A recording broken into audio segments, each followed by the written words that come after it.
హల్లెలూయా. దేవునికి స్తోత్రం. బాగున్నారా? దేవుని కృపను బట్టి వర్ధిల్చున్నారా? రండి ప్రార్థించుకొని నేటి వర్తమానాన్ని ఆరంభించుకుందాం.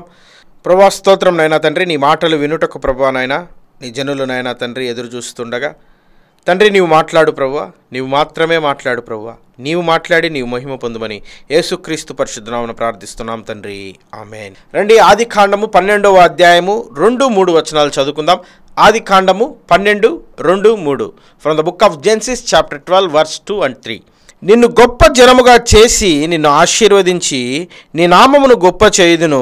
నీవు ఆశీర్వాదముగా నుందుదువు. నిన్ను ఆశీర్వదించు వారిని ఆశీర్వదించెదను, నిన్ను దూషించు వారిని శపించెదను. భూమి యొక్క సమస్త వంశములు నీ యందు ఆశీర్వదించబడునని అబ్రాముతో అనగా, దేవుడు అబ్రామును ఆశీర్వదించినాడు. నీ అంత గొప్పవాడు ఇంకా భూమి మీద ఇంకొకడు ఉండడు. గొప్ప జనాంగము నీ కడుపులో ఉద్భవిస్తుంది. గొప్పగా నిన్ను ఆశీర్వదిస్తాను, నిన్ను ఆశీర్వదించిన వారిని ఆశీర్వదిస్తాను, నిన్ను దూషించిన వారిని శపిస్తాను అని దేవుడు ఆశీర్వదించి హారాను నుండి బయలుదేరమని చెప్పి అబ్రహాముకు సెలవిచ్చినప్పుడు అబ్రహాము యొక్క వయస్సు 3వ వచనంలో చూసుకుందాం. అబ్రాము హారాను నుండి బయలుదేరినప్పుడు 75 ఏండ్ల ఈడు గలవాడు. దేవుడు ఆశీర్వదించి పంపించినప్పుడు అబ్రహాము యొక్క వయస్సు 75 సంవత్సరాలు. ఎంతండి? 75 ఇయర్స్. అబ్రహాము గర్భఫలము పొందుకున్న వయసు ఎప్పుడు తెలుసా? రండి చూద్దాము. ఆదికాండము 21వ అధ్యాయము 5వ వచనము. Genesis chapter 21 verse 5. అబ్రహాము కుమారుడైన ఇస్సాకు అతనికి పుట్టినప్పుడు అతడు 100 ఏండ్లవాడు. ఎన్నేళ్ళండి? 100 ఏండ్లు. దేవుడు ఆశీర్వదించినప్పుడు 75, ఆ ఆశీర్వాదాన్ని పొందుకున్నప్పుడు అతని వయస్సు 100 సంవత్సరాలు. అంటే 25 సంవత్సరాల సుదీర్ఘ నిరీక్షణ, 25 సంవత్సరాల కఠోరమైనటువంటి వెయిటింగ్ అబ్రహాం జీవితంలో ఉంది. ఈరోజు క్రైస్తవులందరికీ ఒక ప్రశ్న, ఏమంటారు, ఒక జవాబు కొరకు, ఒక ఆశీర్వాదం కొరకు ప్రార్థించి ఎంత ప్రార్థించినా జవాబు రాక అందరికీ ఉన్నటువంటి క్రైస్తవులకు 100% క్రైస్తవులు ఉంటే 99.99% క్రైస్తవుల యొక్క కంప్లైంట్ ఏంటంటే ఈ నిరీక్షణ ఇంకా ఎన్నాళ్ళు, ఈ వెయిటింగ్ ఇంకా ఎన్నాళ్ళు, ఎంతకాలము మేము నిరీక్షణ కలిగి ఉండాలి, ఇంకా ఎంతకాలము వెయిట్ చేయాలి అని పాస్టర్ల దగ్గరికి వచ్చి విశ్వాసులు అడుగుతూ ఉంటారు. అబ్రహాము జీవితంలో 25 సంవత్సరాల నిరీక్షణ. దేవుడు ఆశీర్వదించాడు, కానీ అబ్రహాము జీవితంలో ఫలము పొందుకోవడానికి ఎన్ని సంవత్సరాలు పట్టింది? 25 సంవత్సరాలు. 25 సంవత్సరాల కఠోరమైనటువంటి నిరీక్షణ తర్వాత దేవుడు అబ్రహాముకు ఇస్సాకునిచ్చాడు. దేవుడు ఇస్సాకునిస్తూ అన్నాడు, నీ కడుపులో నుండి 2 జనాంగములు వస్తాయి, నీ కడుపులో నుండి 2 జనాంగములు వస్తాయి. అవి ప్రపంచంలోనే అందరికన్నా ఆశీర్వదించబడినటువంటి జనాంగములు. హల్లెలూయా. ఈరోజు ప్రపంచ దేశాల్లో చూస్తే అబ్రహాం సంతానమే గొప్ప సంతానం. అబ్రహాము సంతానము కలిగినటువంటి ఆ ఇద్దరే ఈ లోకంలో ధనవంతులు, వారే గొప్పవారు. మీరు ఈరోజు గూగుల్ సెర్చ్ చేసి చూస్తే ప్రపంచంలో ధనికులు ఎవరు అంటే యూదులు, ప్రపంచంలో ధనికులు ఎవరంటే అరబ్బులు, ఈ ప్రపంచంలో గొప్పవారు ఎవరంటే అబ్రహాము సంతానమే. Abraham religion was the biggest religion in this world. Abraham రిలీజియనే ఈ లోకంలో గొప్ప మతముగా ఆచరిస్తున్నట్టుగా ప్రపంచంలో ఉన్నటువంటి గణాంకాలు చెప్తున్నాయి. అంటే దేవుడి ఆశీర్వాదము ఎంత గొప్పదంటే ఈ నిరీక్షణ మనలను సిగ్గుపరచదు. హల్లెలూయా. ఈ నిరీక్షణ మనలను సిగ్గుపరచదు. రోమా 5:5లో రాయబడి ఉంది కదా, చదువుకుందాం ఆ మాట. రోమియోలకు రాసినటువంటి పత్రిక 5వ అధ్యాయము 5వ వచనము. ఎందుకనగా ఈ నిరీక్షణ మనల్ని సిగ్గుపరచదు, మనకు అనుగ్రహింపబడిన పరిశుద్ధాత్మ ద్వారా దేవుని ప్రేమ మన హృదయంలో కుమ్మరింపబడి ఉన్నది. ఎందుకనగా ఈ నిరీక్షణ మనలను సిగ్గుపరచదు. హల్లెలూయా. ఈ నిరీక్షణ మనల్ని సిగ్గుపరచదు నా ప్రియ సహోదరుడ సహోదరి. అబ్రహాము జీవితంలో 25 సంవత్సరాల ఆలస్యం. 1 రోజు కాదు, 2 రోజులు కాదు, 2 సంవత్సరాలు కాదు, 3 సంవత్సరాలు కాదు, 10 సంవత్సరాలు కాదు, 25 సంవత్సరాలు. సారా గర్భము మృతుతుల్యమై అని బైబిల్లో రాయబడి ఉంది. అబ్రహాము శరీరము మృతతుల్యమై అని బైబిల్లో రాయబడి ఉంది. వారి శరీరాలు మృతతుల్యమైనప్పుడు 75 సంవత్సరాలప్పుడు ఆశీర్వాదం పొందుకున్నాడు. పోనీలే, నా ప్రభువు గొప్పవాడు, నాకు బలం ఉంది, ఇప్పుడు నా బిడ్డ పుడితే నేను చూసుకోగలుగుతాను, పెంచుకోగలుగుతాను అనుకున్నాడు. కానీ దేవుడు 25 సంవత్సరాల ఆలస్యం అబ్రహాం జీవితంలో జరిగించాడు. 100 ఏళ్ల వయసులో ఇక శరీరం మృతతుల్యమైపోయినప్పుడు ఆశలు అడుగంటిపోయి, హోప్ పోయి, ఇక నా జీవితంలో పిల్లలు పుట్టరని దేవుడితోనే అబ్రహాము వాదించిన రోజులున్నాయి. నన్ను ఎంత ఆశీర్వదించి ఏం ప్రభువా, నా ఇంటి దమస్కు ఎలియాజరే కదా నా ఆస్తికి వారసుడు, నువ్వు నాకెంత ఇచ్చి ఏం లాభం, బిడ్డ నీకుండా నువ్వు నన్ను ఎంత కోటీశ్వరుని చేస్తే ఏం లాభం, నాకు సంతానం లేదు కదా, నా యొక్క పనివాడే నా ఇంటికి ఆస్తికర్త అవుతాడు కదా అని ఒకానొక సమయంలో అబ్రహాము కూడా నిరీక్షణ కోల్పోయే స్థితిలోకి వెళ్ళిపోయాడు. అంతే, మనిషి యొక్క వెయిటింగ్ ఏం చేస్తుందంటే మనిషి యొక్క విశ్వాసాన్ని కాలరాస్తూ ఉంటుంది. కానీ దేవుడు అంటున్నాడు, ఈ ఆలస్యము నిన్ను సిగ్గుపరచడానికి కాదు, కానీ నీ గర్భము నుండి ప్రపంచాన్ని ఏలేటువంటి రాజులను నేను పుట్టించబోతున్నాను. హల్లెలూయా. ప్రపంచమును ఏలేటువంటి గొప్పవారిని ఈ లోకంలో నేను పుట్టించబోతున్నాను. ఈ మాట 2000 సంవత్సరాల క్రితం అబ్రహాముకు ఆశీర్వదించబడినటువంటి మాట. కానీ ఈరోజు 2025వ సంవత్సరంలో నువ్వు గూగుల్ సెర్చ్ చేసి ఈ ప్రపంచంలో ధనికులు ఎవరు, ఈ ప్రపంచంలో గొప్పవారు ఎవరు, ఈ ప్రపంచంలో నోబెల్ బహుమతులు ఎవరు గెలుచుకున్నారు, గొప్ప అవార్డ్స్ ఎవరికి వచ్చినాయి, గొప్ప వారు ఎవరు, గొప్ప శాస్త్రవేత్తలు ఎవరు అని ఈరోజు నువ్వు చూస్తే యూదులైనా ఉంటారు, గొప్పవారు అరబులైనా ఉంటారు. ఎవరండి వీరు? అబ్రహాము సంతానం. అంటే నిరీక్షణ సిగ్గుపరచదు, నిరీక్షణ గొప్పగా ఆశీర్వదిస్తుంది. హల్లెలూయా. ఈ యొక్క నిరీక్షణ, ఈ యొక్క ఆలస్యం ఎందుకంటే నిన్ను గొప్పగా ఆశీర్వదించాలని, నిన్ను గొప్పగా దీవించాలని. యెషయా గ్రంథము 30వ అధ్యాయము 18వ వచనం చదువుకుందాం. యెషయా గ్రంథము 30వ అధ్యాయము 18వ వచనము. కావున మీ యందు దయ చూపవలనని యెహోవా ఆలస్యం చేయుచున్నాడు, మిమ్మల్ని కరుణింపవలనని ఆయన నిలవబడి ఉన్నాడు. మీ యందు దయ చూపవలనని ఆయన ఆలస్యం చేస్తున్నాడు. ఎందుకంటే ఈ ఆలస్యం మీ యందు దయ చూపాలని, ఎందుకంటే ఈ ఆలస్యం మీకు గొప్పవారిని ఇవ్వాలని, ఎందుకంటే ఈ ఆలస్యం మీ యందు కరుణ వాత్సల్యతను ఆయన కనపరచడానికి, మిమ్మల్ని కరుణించాలని. నా ప్రియమైన దేవుని జనాంగమా, అబ్రహాము జీవితంలో ఆయన ఒక నిరీక్షణ ఆయన సిగ్గుపరచలేదు. ఎంత గొప్పగా ఆశీర్వదించిందో నేటికి మన కళ్ళతో మనం చూస్తూ ఉన్నాం, వింటూ ఉన్నాం. అలాగే యోహాను సువార్త 11వ అధ్యాయంలో ఒక సంఘటన చూస్తాం. దేవునికి 2 రోజుల ముందే నువ్వు ప్రేమించిన ప్రియమైనటువంటి ఆ యొక్క లాజరు పడక మీద ఉన్నాడు, అనారోగ్యపు స్థితిలో ఉన్నాడు, ప్రభువా దయచేసి రమ్ము, వచ్చి లాజరును బ్రతికించుమని వారు వర్తమానం పంపించినట్టుగా చూస్తాం. చూడండి, యోహాను సువార్త 11వ అధ్యాయం 6వ వచనం చదువుకుందాం. యోహాను సువార్త 11:6. అతడు రోగి అయి ఉన్నాడని యేసు వినినప్పుడు తానున్న చోటనే ఇంకా 2 దినములు నిలిచెను. తాను ఉన్న చోటనే మరి 2 దినములు నిలిచినాడు. ఎంత మాట అండి! మనమే ఎవరికన్నా బాగలేదు అంటే పరిగెత్తుకొని వెళ్తాం. మన దగ్గర ఉన్నటువంటి సహాయాన్ని చేయడానికి డబ్బులు ఉన్నా లేకపోయినా ఉన్న కొద్దిపాటి ధనం వారికి ఇచ్చి హాస్పిటల్ ఖర్చులకు ఉంచుకోండి అని చెప్తాం. పాపులమైనటువంటి మనము, అపవిత్రలో ఉన్న మనమే ఒకరు రోగి అయి ఉన్నారని తెలిసినప్పుడు, వారు అనారోగ్యంతో ఉన్నారని తెలిసినప్పుడు పరిగెత్తుకొని వెళ్తామే. కానీ ఇక్కడ యేసు ప్రభువు రోగి అయి ఉన్నాడు. తాను ప్రేమించిన లాజరు, మీరు పై వచనాలు చదివితే ఉంటుంది, తాను ప్రేమించిన లాజరు రోగి అయి ఉన్నాడని తెలిసినప్పుడు దేవుడు 2 దినాలు ఆలస్యం చేశాడంట. ఏం చేశాడంట? దేవుడు 2 దినాలు ఆలస్యం చేశాడు. ఎందుకు దేవుడు ఆలస్యం చేశాడు? వారి మీద కోపంతోనా?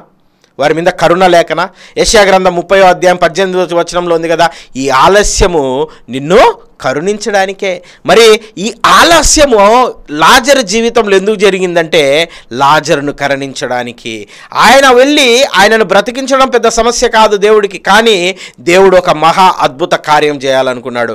ప్రపంచవ్యాప్తంగా లాజరు జీవితంలో జరిగిన అద్భుతాన్ని బట్టి దేవుడు మహిమపరచబడాలనుకున్నాడు. ఆయన యొక్క అద్భుతము తరతరాలు ఈ భూమి నిలిచినంత వరకు ఈ భూలోకంలో కొనియాడాలని దేవుడు ఆశించినాడు. 2 దినాలు ఆలస్యం చేశాడు. 2 దినాల తర్వాత వారి యొక్క గృహానికి వెళ్ళినప్పుడు దేవుడు మరణము నుండి లాజరును లేపాడు. హల్లెలూయా! దేవుడు మరణము నుండి లాజరును లేపినాడు. అంటే ఈ ఆలస్యం తన జీవితంలో ఒక గొప్ప విషయం చేయాలని.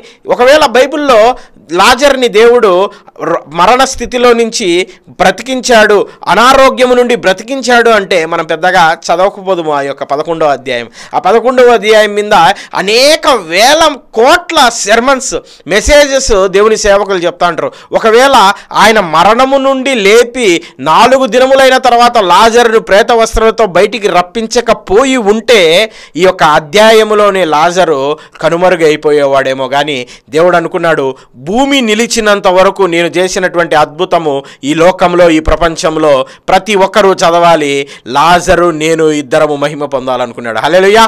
తాను ప్రేమించిన లాజర్ని దేవుడు మహిమపరచాలనుకున్నాడు. తాను ప్రేమించిన లాజర్ ద్వారా ఆయన మహిమ పొందుకోవాలనుకున్నాడు.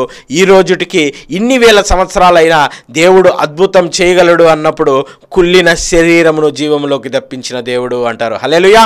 అంటే దేవుడి ఆలస్యం ఎందుకండి? దేవుడి ఆలస్యము నీపైన కరుణ చూపించడానికి, దేవుని ఆలస్యము నీ జీవితంలో అద్భుతం చేయడానికి, దేవుని ఆలస్యము నిన్ను మహిమపరచడానికి, నీ ద్వారా ఆయన మహిమ పొందడానికి. ఆలస్యం అవుతుందా ఈరోజు నీ ప్రార్థనకు? నా ప్రియ సహోదరుడా సహోదరి, బాధపడుతున్నావా? నిరీక్షణ కోల్పోతున్నావా? లేదు లేదు నా ప్రియ సహోదరుడా సహోదరి, ఈ నిరీక్షణ మనల్ని సిగ్గుపరచదు. అబ్రహాము జీవితంలో నిరీక్షణ సిగ్గుపరచలేదు. ఇస్సాకు వంటి గొప్ప జనాంగమును దేవుడు ఈ లోకంలో తీసుకొచ్చాడు. ఇస్సాకు ద్వారా ఏసేవు యాకోబులను, యాకోబు ద్వారా 12 మందిని, ఆ 12 మంది ద్వారా ఈరోజు ప్రపంచంలోని అనేక దేశాలకు సువార్థికులని, అపోస్తులను దేవుడు ఈరోజు పంపించి రక్షణ మనందరికీ కలుగునాగా దేవుని దీవించినాడు. ఎంత గొప్ప ఆశీర్వాదము నిరీక్షణ వెనక దాగుందో ఈరోజు మనం కల్లారా చూస్తున్నాం, మన చెవులారా వింటున్నాం. ఆలస్యం అవుతుంది అంటే నిన్ను దేవుడు మోసపరచాలనో, ఆలస్యం అవుతుంది అంటే దేవుడు నిన్ను బాధ పెట్టాలనో, ఆలస్యం అవుతుంది అంటే నువ్వు అలాగే బాధపడి చచ్చిపోరా అని దేవుడు పరలోకం నుండి ఆనందించాలని కాదు. కానీ నీ ఆలస్యం వెనక అద్భుతం దాగి ఉంది. హల్లెలూయా. ఆలస్యం వెనక ఒక అద్భుతం, ఆలస్యం వెనకల ఒక మైటీ మెరాకిల్ థింగ్ దేవుడు చేయాలని ఆశపడుతున్నాడు. 2 రోజులు ఆలస్యం చేశాడు లాజరు జీవితంలో. ఎందుకంటే ఒక గొప్ప అద్భుతాన్ని ఆ రోజు వారి అక్క చెల్లెండ్రులు, ఆ ఒక ఊరు వారు, ఆ యొక్క దేశము ఈరోజు ప్రపంచమంతా మాట్లాడుకునే అద్భుతాన్ని దేవుడు జరిగించాడు. అబ్రహాము జీవితంలో ఆలస్యం ఎందుకు చేశాడో తెలుసా? లోకమంతా, ప్రపంచమంతా అబ్రహాము సంతానం ఉండాలని. హల్లెలూయా. అవునండి, అబ్రహాము సంతానమే ఈరోజు ప్రపంచమంతా ఉంది. నీవు నేను కూడా విశ్వాసము ద్వారా అబ్రహాము కుమారులం. నువ్వు నేను కూడా విశ్వాసము ద్వారా, నా బిడ్డలు, నీ బిడ్డలు, రాబోయే తరమంతా కూడా విశ్వాసము ద్వారా అబ్రహాము పిల్లలు. దేవుడు ఇంత ఆశీర్వాదము ఎప్పుడిచ్చాడు? నిరీక్షణ తర్వాత. నిరీక్షణ తర్వాత గొప్ప అద్భుతమైనటువంటి జీవితం మనలో చాలామందికి దేవుడు దయచేయాలని ఆశపడుతుండగా ఎంతమంది ఈరోజు నిరీక్షిస్తున్నారు, నిరీక్షణ కలిగి ఉన్నారు? ఈరోజు దేవుడు మీతోనే మాట్లాడుతున్నాడు. ఈ నిరీక్షణ మనలను సిగ్గుపరచదు. ఈ నిరీక్షణ మనల జీవితంలో సిగ్గుపరచదు కదా. ఈ నిరీక్షణ మనల్ని అద్భుతంలోనికి నడిపిస్తుంది. ఈ నిరీక్షణ మన జీవితంలో గొప్ప కార్యాన్ని చేస్తుంది. నేను ఒక చిన్న కథ చెప్తానండి. ఆ కథ పిట్ట కథ కాదు, కానీ అది పిట్ట కథలాగా ఉండే బైబిల్ కథ. ఒక ఊరిలో ఒక గాడిద ఉన్నిందంట. ఒక గాడిద దేవుడు ఆ ఊరిలో పుట్టించినప్పుడు, ప్రభువా నన్నెందుకు ఈ ఊరిలో పుట్టించావు అని అడిగిందంట. నీతో నాకు పని ఉంది కాబట్టి నేను ఈ ఊరిలో పుట్టించాను అన్నాడంట. సరే ప్రభువా ఎప్పుడు వాడుకుంటావంటే నీ సమయం వచ్చినప్పుడు వాడుకుంటాను అన్నాడంట. సరే ఆ గాడిద పెరిగి కొద్దిగా పెద్దదైన తర్వాత, ప్రభువా ఇప్పుడు నన్ను వాడుకుంటావా? నేను బలవంతుడిని, బలం కలిగినటువంటి ఎవరి గాడిదనయ్యాను, నన్ను వాడుకో అంటే, నీ సమయం ఇంకా రాలేదు, నిన్ను వాడుకునే సమయం వచ్చినప్పుడు వాడుకుంటాను అన్నాడంట. ఆ వయసు పెరిగి కొద్దిగా ఏజ్ ఎక్కువ అయిన తర్వాత, యవ్వన ప్రాయం పోయిన తర్వాత మళ్ళీ అడిగిందంట. యవ్వన బలం కూడా పోయింది, కానీ ఇంకా నాలో కొద్దిగా బలం ఉంది, ఇకనన్నా నన్ను వాడుకో ప్రభువా అంటే, లేదు లేదు నీ సమయం ఇంకా రాలేదు, నీ సమయం వచ్చినప్పుడు నేను వాడుకుంటాను అన్నాడంట. సరే ప్రభువా అని చెప్పి ముసలి వయసుకు వచ్చిన తర్వాత, ప్రభువా యవ్వనంలో అడిగాను, బాల్యంలో అడిగాను, మరి మధ్య ఏజ్లో కూడా అడిగాను, నువ్వు నన్ను వాడుకోలేదు, ఇక ఎదుగో నేను ముసలి వయసుకు వచ్చేసాను, ఇప్పుడన్నా నన్ను వాడుకుంటావా అని అడిగిందంట. లేదు లేదు నీ సమయం ఇంకా రాలేదు అన్నాడంట. ఆశ్చర్యపడిపోయిన గాడిద ఇక నాలో బలమేముండదు అనుకొని మృత్యువుకు దగ్గరకు వచ్చినప్పుడు, ప్రభువా ఇదిగో రేపో మాపో నేను చనిపోబోతున్నాను, ఇకనన్నా నన్ను వాడుకో, లేకపోతే నన్ను భూమిలో కప్పెట్టేస్తారు అంటే, నీ సమయం ఇంకా రాలేదు అన్నాడంట ప్రభు. అది కొద్ది రోజుల తర్వాత ఆ గాడిద చనిపోయిందంట. చనిపోయి గుంతలో దాన్ని బూడ్చిపెట్టేటప్పుడు దేవుడిని అడిగిందంట, ప్రభువా ఇకనన్నా నన్ను వాడుకుంటావా? నేను ఇంకా చచ్చి కూడా పోయానే, ఇకనన్నా నన్ను వాడుకో, లేకపోతే కొద్ది రోజులకి నా శరీరం అంతా పురుగులు తిని నన్ను మొత్తము కళేబరాలు తప్ప ఏమీ మిగల్చకుండా ఈ లోకంలో నుండి నన్ను తీసుకెళ్ళిపోతాయి కదా పురుగులు అన్నప్పుడు నీ సమయం ఇంకా రాలేదు అన్నాడు అని దేవుడు అన్నాడంట. మరి ఆ యొక్క శరీరము పురుగులన్నీ తినివేసి ఎముకలతో ఆ యొక్క గాడిద ఉన్నప్పుడు కనీసం నా ఎముకలనన్నా వాడుకో ప్రభువా, దేనికన్నా. ఆ ఎముకలు కూడా ఇంకా కొద్ది రోజులు పోతే ఎవరన్నా గుంతలు తోగి అక్కడ ఏదన్నా కట్టడాలు ఆరంభిస్తే అవి కూడా చెల్లా చెదురైపోతాయి, అంటే నీ సమయం ఇంకా రాలేదు అన్నాడంట. కొద్ది రోజులకు ఎవరో అక్కడ ఒక గృహం నిర్మించుకుందామని గుంతలు తీస్తూ ఆ యొక్క కళేబరాల్ని ఇసిరి వేసినప్పుడు ఒక్కొక్క కళేబరంలోని పార్ట్ ఒక్కొక్క దగ్గర పడిపోయిందంట. అప్పుడు అనిందంట గాడిద, ఏంది ప్రభువా, ఇంకనూ నన్ను వాడుకోవా, అన్ని పార్ట్లు చెల్లా చెదురైపోయినాయి, ఇంకా నేను దేనికి నీకు పనికి రాను అని దేవుడితో మాట్లాడుతూ ఉంటే నీ సమయం ఇప్పుడు వచ్చింది అన్నాడంట ప్రభు. చూద్దామా న్యాయాధిపతుల గ్రంథము 15వ అధ్యాయము 15వ వచనం. జడ్జెస్ 15:15. అతడు గాడిద యొక్క పచ్చి దవడ ఎముకను కనుగొని చేయి చాచి పట్టుకొని దాని చేత 1000 మంది మనుషులను చంపెను. అప్పుడు సంసోను, గాడిద దవడ ఎముకతో ఒక కుప్పను, 2 కుప్పలు నేను చంపి ఉన్నాను, గాడిద దవడ ఎముకతో 1000 మంది నరులను చంపి ఉన్నానని అనెను. హల్లెలూయా. గాడిద దవడ ఎముకతో 1000 మంది మనుషులను సంసోను చంపాడు. అంటే గాడిద పుట్టినది మొదలుకొని గాడిద చనిపోయి దాని యొక్క శరీరము భూమిలో కలిసిపోయి దాని అస్థి పంజరంలోని ఎముకలన్నీ విడగొట్టబడి ఒక ఎముక ఒక్కొక్క దగ్గర పడినప్పుడు ఆ దవడ ఎముకను దేవుడు ఉపయోగించాలని అనాది ప్రణాళికలో దేవుడు రాసిపెట్టి ఉన్నాడు. హల్లెలూయా. నీవు పుట్టినది మొదలుకొని నీ తల్లి గర్భంలో నువ్వు రూపించబడినది మొదలుకొని నువ్వు ఎప్పుడు పుట్టాలి, ఎప్పుడు నీకు వివాహం అవ్వాలి, ఎప్పుడు నీకు గర్భఫలం రావాలి, ఎప్పుడు నీకు ఉద్యోగం రావాలి, ఎప్పుడు నువ్వు ఆశీర్వదించబడాలి, ఎప్పుడు నువ్వు ధనికుడు అవ్వాలి, ఎప్పుడు నువ్వు ఫలవంతుడు అవ్వాలని దేవుడికి ఒక లెక్క రాయబడి ఉంది. ప్రసంగి 3:1 రాయబడి ఉంది కదా, ప్రతి దానికి ఈ లోకంలో సమయము గలదు, ప్రతి ఒక్క ప్రయత్నముకు ఈ లోకములో సమయం గలదు. చదువుకుందాం ఆ మాట. 3వ అధ్యాయము 1వ వచనము, ప్రసంగి గ్రంథము 3:1. ప్రతి దానికి సమయము గలదు, ఆకాశం కింద ప్రతి ప్రయత్నముకు సమయము గలదు. అవును నా ప్రియమైన సహోదరుడా, ప్రతి ప్రయత్నముకు ఆకాశము కింద ఒక సమయం దేవుడు కేటాయించి ఉన్నాడు. ప్రతి ఒక్క పనికి దేవుడు ఒక పనిని, ఒక సమయమును సిద్ధపరచున్నాడు. ఆ గాడిద పుట్టినది మొదలుకొని దేవుడిని అడుగుతా ఉంది, ప్రభువా ఎప్పుడు వాడుకుంటావు, ప్రభువా నన్ను ఎప్పుడు వాడుకుంటావు, నేను ఇప్పుడు బాలుని వాడుకుంటావా, నేను యవ్వనుడిని నన్ను వాడుకుంటావా, నేను ముసలిదానని నన్ను వాడుకుంటావా, ఇక నేను చనిపోయాను నన్ను వాడుకుంటావా, ఇక నా ఎముకలు కూడా చెల్లా చెదురైపోతున్నాయి, ఇప్పుడన్నా నన్ను వాడుకుంటావా అనుకున్నప్పుడు దేవుడికి ఒక సమయం ఉంది. ఆ సమయములో గాడిద యొక్క దవడ ఎముకతో 1000 మంది నరులను దేవుడు చంపించాడు. హల్లెలూయా.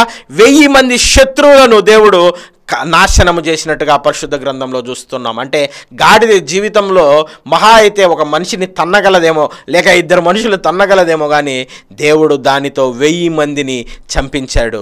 అంటే ఒక్క గాడిద దవడ ఎముకతో 1000 మంది శత్రువులను లయపరిచాడు. ఈరోజు ఒంటరి వాడిని, నాకెవరు లేరు, నన్ను సపోర్ట్ చేసేవారు లేరు, నన్ను అభివృద్ధిలోనికి తీసుకొచ్చేవారు లేరు, నన్ను ఆదరించేవారు లేరు అని బాధపడుతున్నావా?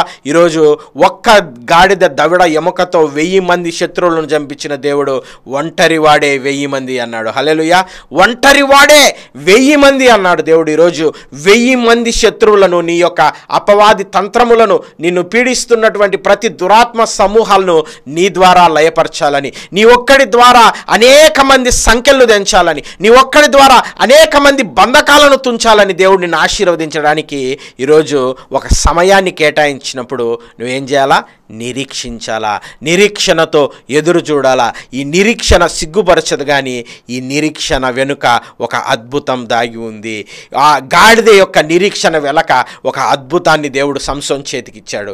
ఆ యొక్క అబ్రహాము జీవితంలో నిరీక్షణ ద్వారా ఒక గొప్ప జనాంగాన్ని ఈ లోకానికి ఇచ్చాడు. యోహాను సువార్తలో చూస్తున్నటువంటి ఆ యొక్క చెల్లెల నిరీక్షణ ద్వారా తమ తమ్ముడని జీవితంలో ఒక గొప్ప అద్భుతాన్ని దేవుడు జరిగించాడు. అంటే అద్భుతం జరగాలంటే నిరీక్షణ కలిగి ఉండాలి. ఒక అద్భుతాన్ని చూడాలి అంటే నిరీక్షణ కలిగి క్రైస్తవుడు ఉండాలి. ఈరోజు క్రైస్తవుడా, ఈరోజు క్రైస్తవత్వం పునాదులు వేయబడిందే నిరీక్షణ మీద.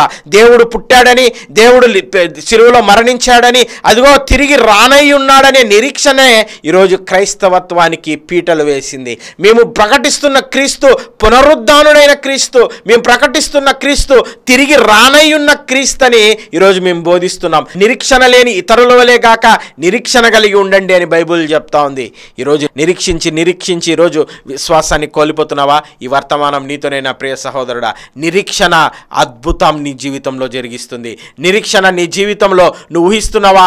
ఈరోజు ప్రభువా నాకు ఇంత ధనం కావాలని ఊహిస్తున్నావేమో. దేవుడు అంటున్నాడు, అడిగి ఊహించిన దానికన్నా అత్యధికము చేయగలిగిన దేవుడిని. హల్లెలూయా.